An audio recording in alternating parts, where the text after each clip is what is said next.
All right, let's jump right into it. This is right in our home state, Nicole. It is in our home state. It's happening actually to us. CT Realtors, Public Act 21-167, the real estate professionalism and team. So there's two things here. They made some switches to the brokerage requirement, if you want to be a broker, those requirements. And then they also made some new team laws. We're not going to cover the broker experience, but basically, what was that? 15,000 hours instead of 2 years.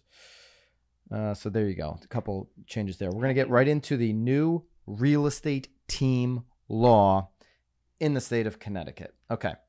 So what is, are you going to switch it, Bobby, here for me? I don't know. He was drawing over there. He is doing a lot of drawings. He's doing a lot of pen drawings. I want to go through. This is an email, so there's not a link. So I'm just going to go. We're going to go through it with you guys all together.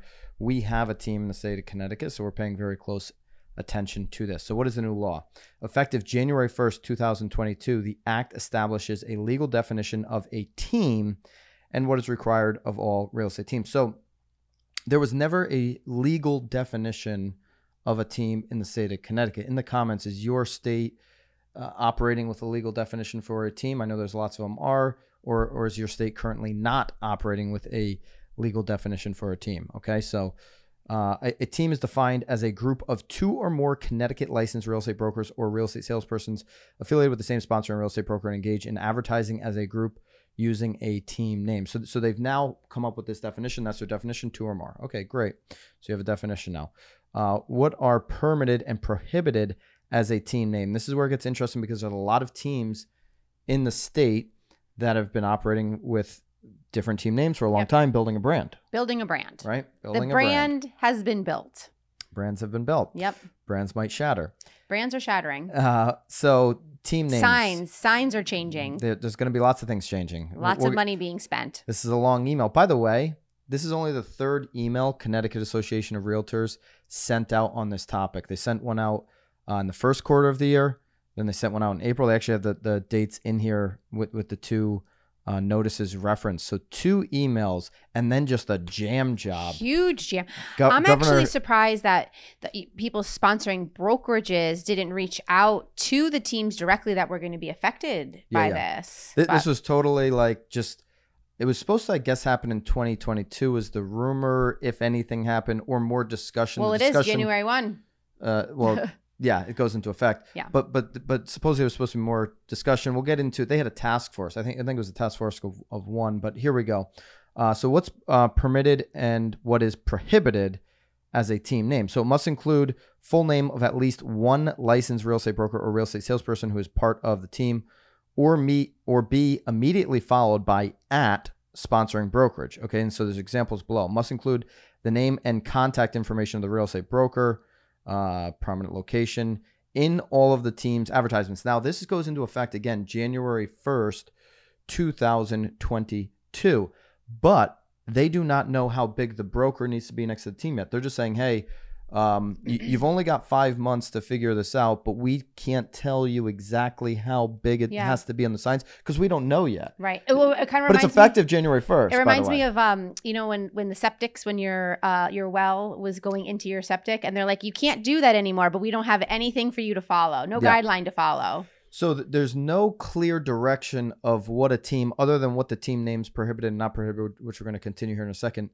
how they can advertise, but you have to cease all, signage and all this stuff really immediately because if you read on, it says it's. We'll get to that. Yeah. Anyways, shall not include an individual shall not include abbreviation or team or phrase, and these are the words you can't use. But not limited to. Yeah. Not limited to. So there's more. Yeah. Associates, company, corporation, group, LLC. Real estate, realty. So that all implies that the team is a business entity, which, by the way, the top teams, the ones that are actually, doing the majority of the business in a state like Connecticut and other states, are a business entity. They usually are an S Corp or an LLC. So they are business entities. And in fact, most of the top teams in states right now employ far more people, make a much more significant impact on communities than these boutique brokerages of one individual with a broker's license who appears to be this big company, has no W-2 employees, provides no employment to their state, their community that they live in. I mean, our team here in Connecticut, we just brought on 4 more W-2s yesterday, just yesterday, to add to our list of W-2s, which obviously impact the state at such a great level. We are going to be in our new studio next week. I cannot wait. I don't know if you guys picked up the every week now. Yeah, the new office is being built out. It's done. We're not putting up a sign now, thanks to this by email. The way, it's done. Just putting it out there. It's done. Anyway, so examples of team names permitted. Jane Doe team, first name, last name. Allison Agent team. Allison Agent team. So Allison Agent. Oh, that's got to be her last name. Jane Doe is a real estate licensee affiliated with real estate broker John Smith, who's the sponsoring broker at ABC Real Estate. Jane Doe performs real estate services with business entity ABC Real Estate under the supervision of John Smith. Jane wishes to set up a team with Allison Agent, another Connecticut licensee. You following that? I am kind of. There's a lot of Johns and Janes. And Smiths. I was on a phone call this morning. It sounds like it has to be first name, last name. You can't just do the first name or the last name. No, they're saying you could do Jane and Allison team, but you have to include the brokerage, and that's why it's saying at. So these are the options that they're allowing them to have. It could be but Jane Doe. Can you just do a last name? It doesn't say that you can or can't. Somebody was under the impression that you can't. Anyways, why wouldn't you be able to? Jane and Allison team. Jane is no different than Doe. ABC Real Estate. Sunrise team. So Sunrise is a made-up name unless it's somebody's last name. No, because we have Sunrise. Allison Agent. Yeah. And we have Jane Doe. Did you read the? I feel like we're taking a test. Did you read? Now you got to figure it all out. Names not permitted. Jane Doe Real Estate. Allison Agent Associates. The Jane and Allison Group.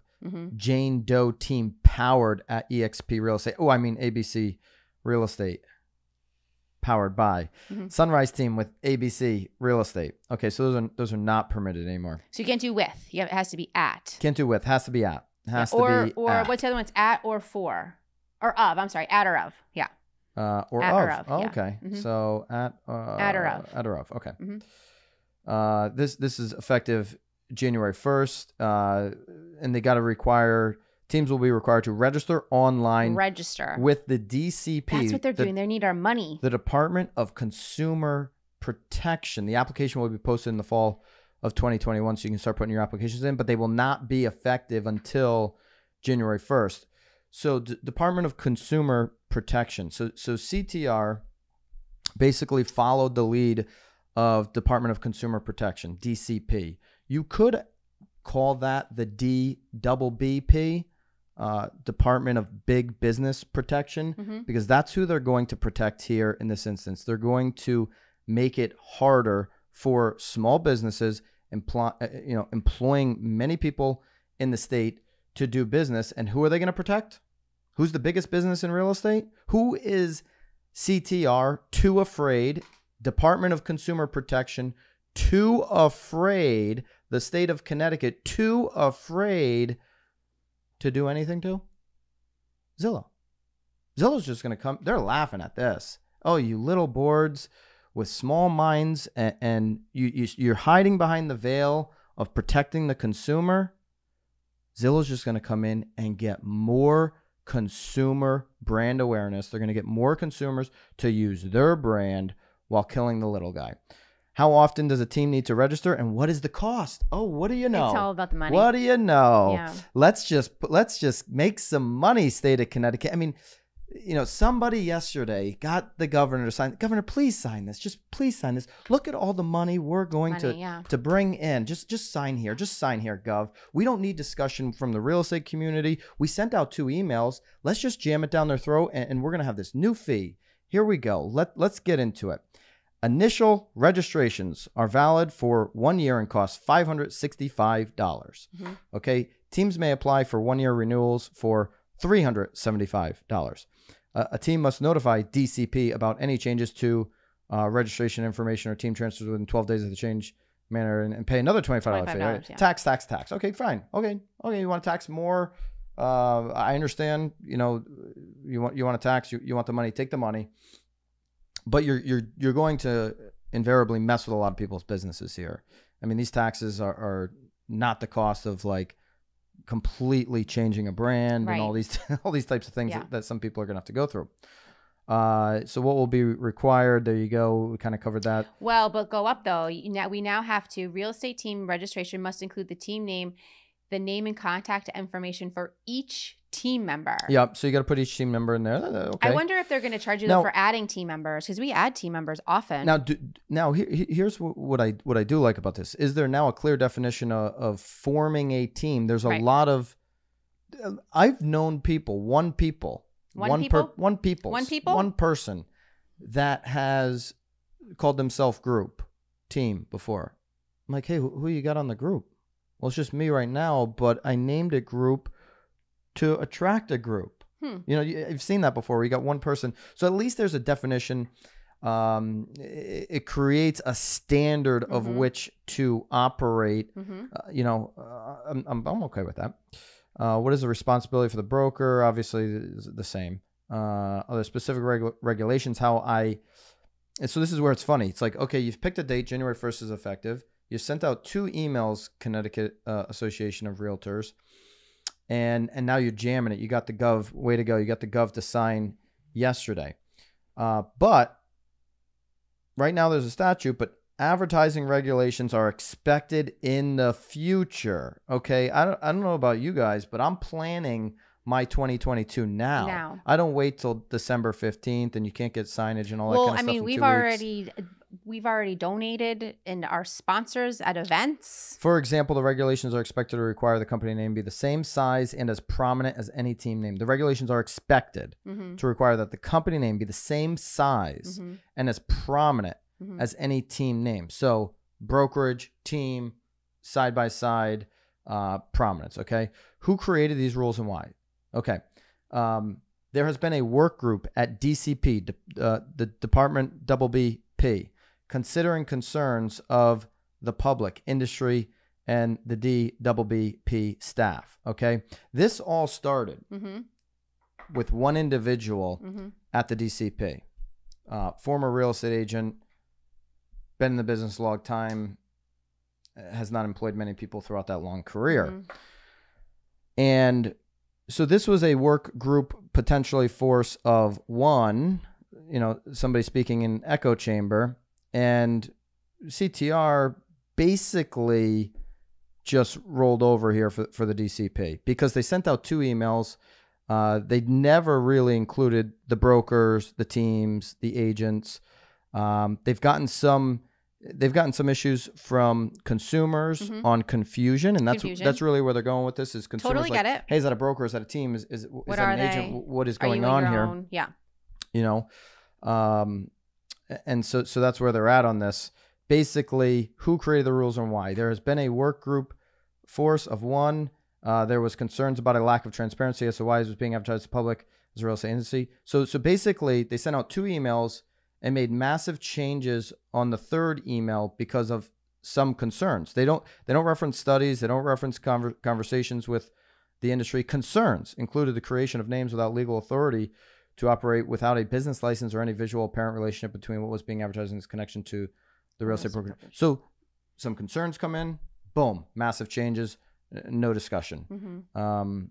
Well, it's interesting, though, because there are advertising rules. I mean, the amount of even just single agents that aren't even following the advertising rules. I mean, I feel like there were probably lots of steps in between where we were and where we are. But here's the question. I think it's an important question. How did CTR, Connecticut Association of Realtors, advocate for the industry? Yeah. Okay, so that's the real estate industry.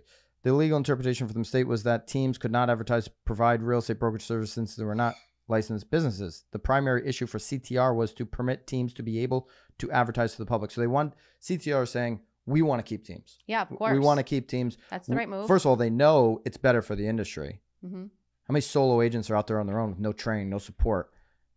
A lot, by the way. Teams have completely helped this industry be more transparent, provide better service to consumers. So they're fighting for, let's keep teams. Let's just do whatever the DBP asks us to do. The state requirements were crafted to provide what DCP legislative leaders and others stated would be necessary to provide transparency. Okay, the state requirements are crafted to provide what? So they just said, okay, what are you going to make us do, DCP? All right. How can you guys make a buck, and how can we keep our money coming into CTR? Okay. What notice did CTR provide to the membership about this? Here it is. Yeah. One email on February 12th. It wasn't even. It was a newsletter. It was a newsletter. Yeah. A newsletter email. A newsletter email on February 12th, and then there was an update sent, a 1-paragraph update on April 13th, and then next thing you know, on July 26th, 7th, whatever yesterday was, 26th. a jam job. Hey, by the way, this afternoon, Gov Lamont just signed this little app. Everything's changing. There you go. Way to go. And listen, CTR continues to work. This was the latest update, April 13th. That they can. It's all about advertising. They continue to ensure teams may be permitted to advertise in Connecticut. So it's like, hey, we just want to make sure teams. That was the initial DCP last year when this conversation started. DCP last year was want to do away with teams. Want to do away with teams. That was the initial conversation. So CTR's pushed back against that. At least they did something. Will existing names be grandfathered? No. Yeah. And so it goes on and on. We can't link this up because this is an email. What are some of the other important questions that maybe somebody's thinking about in their state, or if they're in Connecticut, that might interest them? So these details, again, expected to be in future regulations. You can't be grandfathered. Marketing material. Do I need to change all my signs and all this? DCP provided information when it's available. When it's available, we don't know. You guys, if you've been doing this, you're screwed. But we don't know how you can change it, what you can do, what's going to be legal, what's not going to be legal. When can I use the marketing materials I have? Can I use the marketing materials I have now until January 1st? And they're just like, read the rule. Read the current rule. Yeah. There you go. We're not going to take any stance there. If I have a TBA, okay, when will I be able to register my team? The application will be prior to January 1st, but then after January 1st, nobody cares about that. If I don't register my team, can we still operate as a team? Operating is different from advertising. Yeah, you can operate. That's interesting. You can operate as a team. Nobody can stop you as operating from a collective. But if you advertise, different story. You operate however you want. But once you advertise, different story. Okay. And so then there you go. That's it. That's where we're at on that. Nicole, what's your thoughts? What do you like? What do you not like about the? And obviously, this is in our state, so this impacts us. We run a team. Yep. What do you like, not like? So I guess I understand about the transparency side. I mean, there are lots of times, we have to admit that people are asking if we're our own brokerage so I do understand that. And I do actually love the idea of, and again, getting rid of even just the single agents that are trying to turn themselves into a business that's not really a business, right? Yeah. So I do appreciate the effort and what it is that they're trying to accomplish. But did they rush into this by sending out 2 emails? Well, the first email was February, and now it's July, and this task force it's completely uplifting our entire business. You've had a task force within the DCP who heard some concerns from the public, right. not a study, not a survey of the public, but some concerns, a collection of concerns. Their words.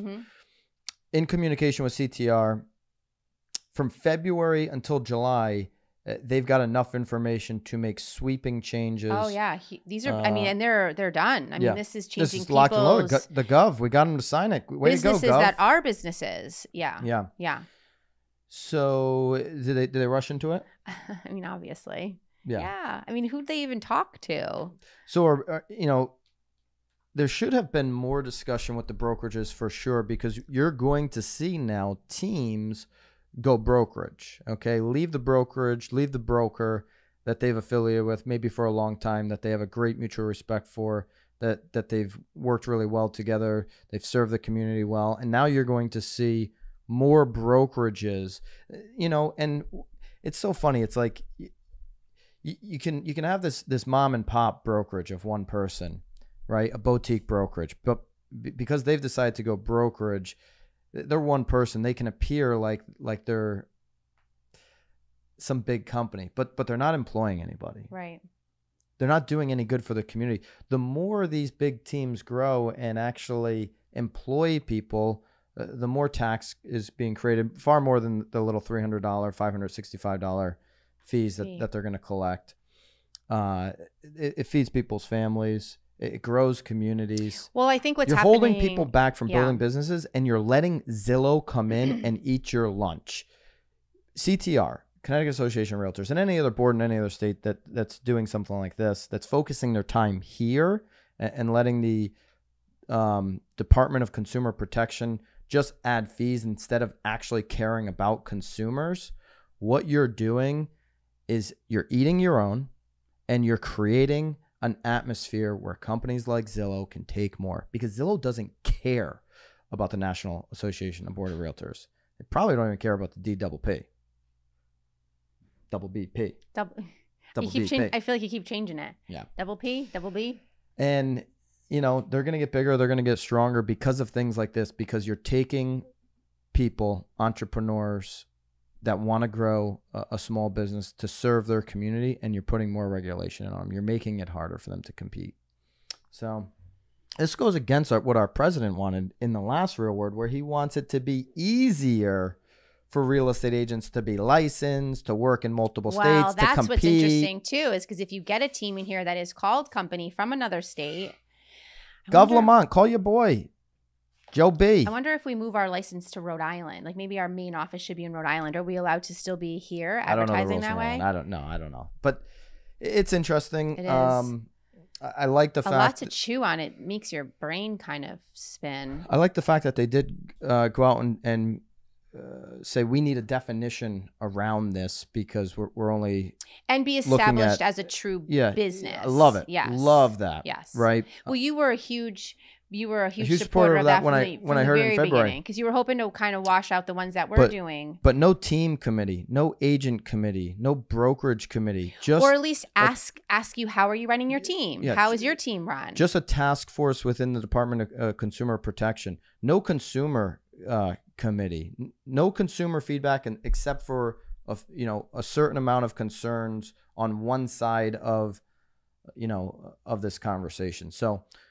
Poor job, in my opinion, certainly by the Connecticut Association of Realtors. DCP had an agenda. They fulfilled their agenda, and CTR, you guys rolled over. So total racket on their part. There's that.